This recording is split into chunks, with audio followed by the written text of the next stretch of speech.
Recibimos a nuestro siguiente invitado.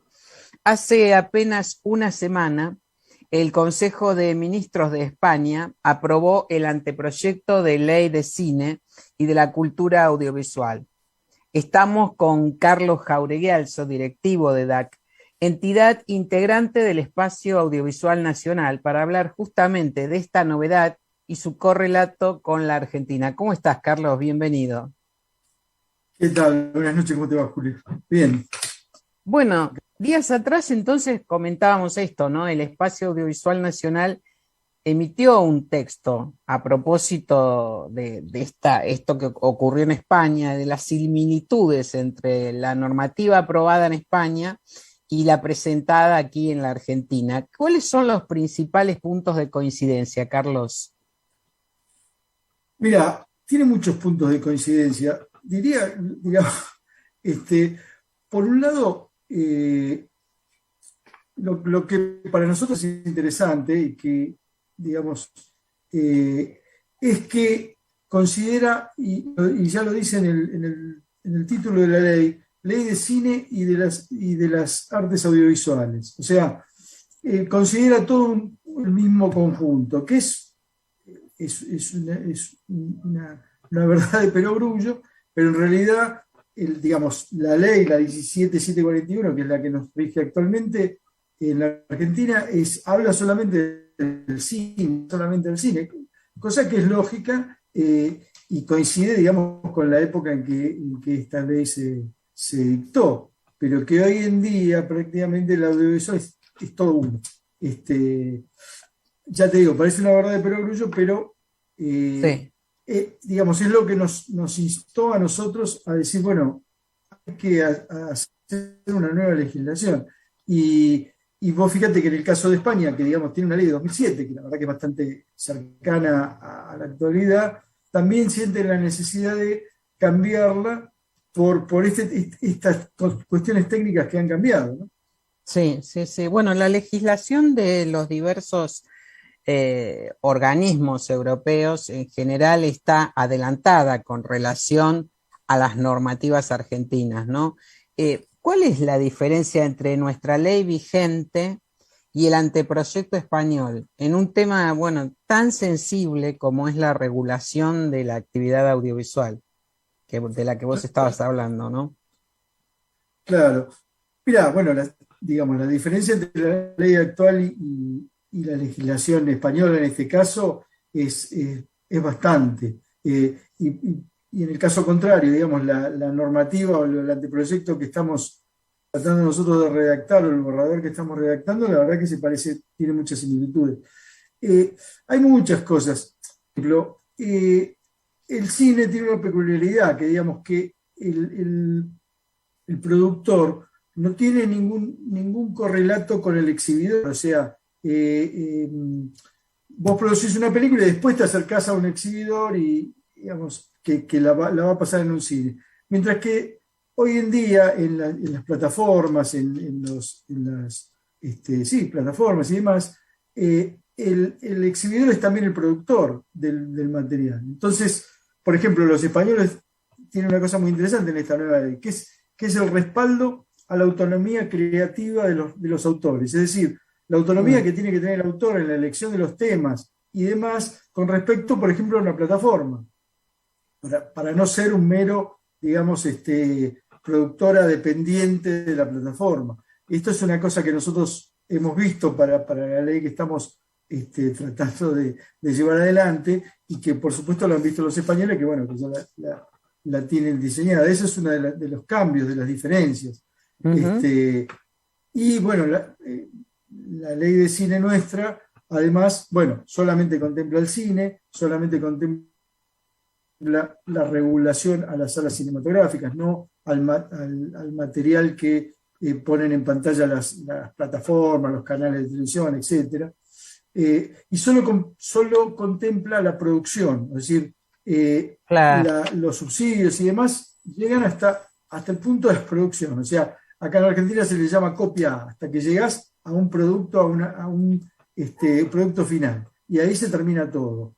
Mientras que esta ley española, y lo que nosotros nosotros también planteamos en lo nuestro, la coincidencia, es que ellos toman toda la cadena de valor. Es decir, Ah, desde el proyecto, desde el guión, desde el desarrollo del proyecto y demás, hasta la exhibición, hasta la difusión, hasta la propaganda, la salida, bueno, hasta las ayudas posibles a las salas cinematográficas, etcétera. O sea, todo el conjunto de lo que es, digamos, el desarrollo cinematográfico, ¿no? O audiovisual, del principio al audiovisual, fin. claro, Y eso claro. es, sí, No, decía, estaba justamente este es un punto que me parece muy, muy significativo, que es que se contemple toda la cadena de valor, ¿no? No solamente la claro. producción, como está ocurriendo con nuestra ley vigente, pero eh, bueno, todo este mundo que introducen las plataformas, que requiere de cambios y la tecnología, pero al mismo tiempo vos nombraste recién un punto que es la exhibición en salas, que Sí. también está experimentando cambios, sobre todo con relación a los contenidos de orden local, ¿no es cierto? Nacionales en este caso, ¿no? Sí, totalmente. La verdad que, bueno, a ver, nunca se sabe lo que pasa en el futuro, pero digamos, es un tema eh, defender al cine en la sala, ¿no? O sea, eh, digamos, a nosotros el sector en las primeras versiones, nosotros llevamos la tercera versión, terminamos la tercera versión a fines de diciembre. Bueno, ahí saludamos, digamos, por las fiestas y hoy justo fue, digamos, terminó nuestro receso y volvimos a unirnos en el espacio audiovisual nacional, ¿no? Consideramos que ya prácticamente esta tercera versión es definitiva, habrá algunos cambios más, pero pensamos ya en los próximos días tenerla totalmente resuelta y bueno, y salir a ver cómo podemos hacer que esta ley se haga efectiva. Pero te decía con respecto a lo anterior que en nuestra primera versión queríamos reemplazar en todos los casos la palabra cine por la palabra audiovisual, o sea, entender que era todo el mismo conjunto. Claro. Entonces, la queja fue que había desaparecido de la ley la palabra cine, o sea, como que el cine ya no importaba, no existía. Bueno, y la verdad que nos hizo recapacitar y decir, no, bueno, o sea, primero nosotros somos cineastas y defendemos el cine, y el cine es como el tutor del lenguaje, o sea, vos ves no sé, una serie, lo que era, y tiene un lenguaje cinematográfico, eso Ujú. es así.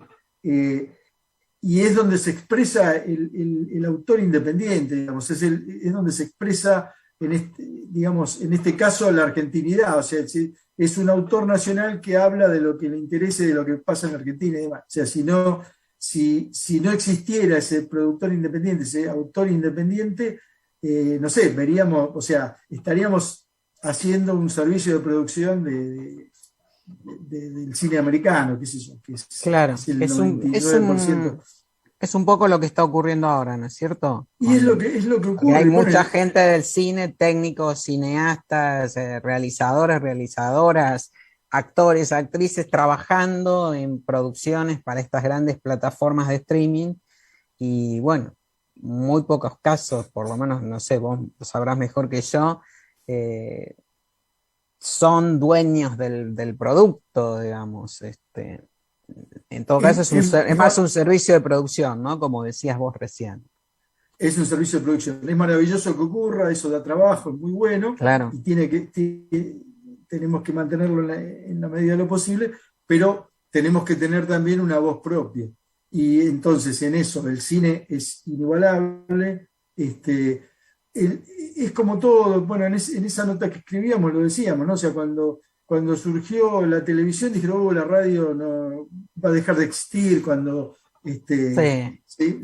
y siempre, y las cosas siguen existiendo, porque digamos, así como no hay como el teatro, porque es el actor ahí en vivo, no hay como ir a un recital, o sea, uno puede, no sé, escuchar un disco o ver un recital por internet, pero no es lo mismo que ir a un show, a Lollapalooza, que resulta que lleva miles de pibes que van porque están los tipos en vivo. Bueno, el cine también es una experiencia única, o sea, de estar en una sala enorme, a oscuras, con un montón de gente, viendo todos el mismo espectáculo, reaccionando a la vez, llorando en los mismos momentos, riendo en los mismos momentos. Me contaban, yo no la vi, no me interesa mucho, pero me interesó digamos, la reacción en el último Spider-Man, que parece ser que es como un retro y empieza a contar la historia del principio, qué sé yo, cómo reacciona el público y se ríen y lloran y qué sé yo. Bueno, eso es el cine en sala, o sea, no hay ninguna posibilidad de estar uno frente a un televisor solo en su casa y tener las mismas reacciones que tendría con un montón de gente alrededor que está viendo lo mismo. Sí, sí. Entonces la defensa del cine es lo primero porque es, digamos, nuestro forma de vida, nuestra forma de realizarnos. Pero este cine ahora se ve de múltiples maneras, o sea, digamos, las audiencias cambiaron en su forma de acercarse al mismo espectáculo. Entonces, bueno, eso también hay que tenerlo en cuenta y eso es lo que requiere una nueva legislación.